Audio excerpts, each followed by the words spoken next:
Aqua kronologi suami bunuh istri siri lalu dibakar di Kabupaten Malang, Jawa Timur.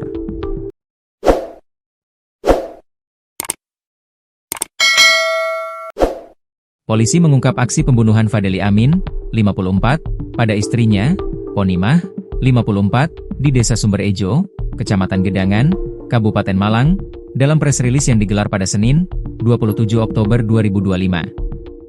Kapolres Malang, AKBP Danang Setio menyampaikan, peristiwa ini bermula pada Rabu, 8 Oktober 2025, sekira pukul 5 WIB, anak korban yaitu Ernawati hendak berangkat bekerja di sebuah pabrik rokok di Kecamatan Pagelaran, Malang.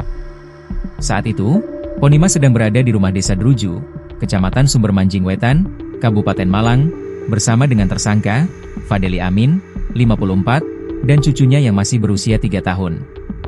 Kemudian anak korban yaitu Ernawati pulang ke rumah dalam keadaan tidak ada orang.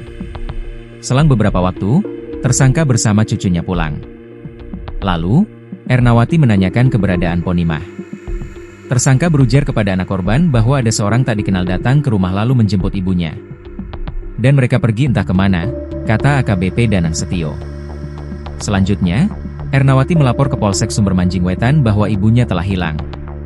Pada Minggu, 12 Oktober 2025, warga Desa Sumberejo, Kecamatan Gedangan, Malang, digegerkan dengan penemuan jasad perempuan dikubur di lahan tebu.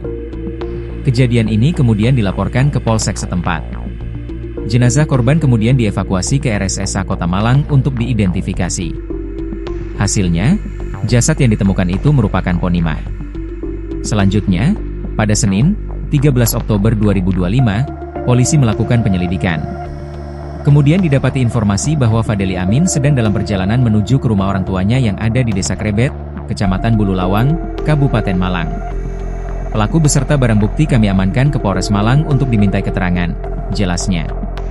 Berdasarkan keterangan pelaku, pada 8 Oktober 2025 pelaku mengakui telah membunuh istri sirinya. Tepatnya di dapur rumahnya yang ada di Desa Druju, Kecamatan Sumbermanjing Wetan. Pelaku membunuh korban dengan cara memukul kepala menggunakan balok kayu sepanjang 154 cm sebanyak 3 kali. Hal ini mengakibatkan korban meninggal dunia, terangnya. Usai korban tak bernyawa, pelaku kemudian mengambil truk milik Supardi, warga Desa Klumprit, Kecamatan Pagelaran. Tersangka kemudian membungkus jenazah Ponimah dengan selimut. Kemudian jenazah dinaikkan ke atas bak truk dan dibawa ke sebuah ladang yang ditanami tebu di Desa Sumberejo, Kecamatan Gedangan, dengan tujuan untuk membuang jenazah. Setibanya di ladang, tersangka menurunkan jenazah Ponimah ke sebuah parit. Lalu pelaku membakar jasad Ponimah dengan pertalite yang sebelumnya dibeli. Setelah korban terbakar, tersangka mengubur jenazah Ponimah dengan menggunakan cangkul yang sudah disiapkan sebelumnya. Berdasarkan keterangan pelaku, ia membunuh korban lantaran sering cekcok sampai tidak pernah tidur bersama. Bahkan korban sudah tidak mau diajak berhubungan suami istri. Diketahui, pelaku dan korban menikah secara siri sejak Juni 2025.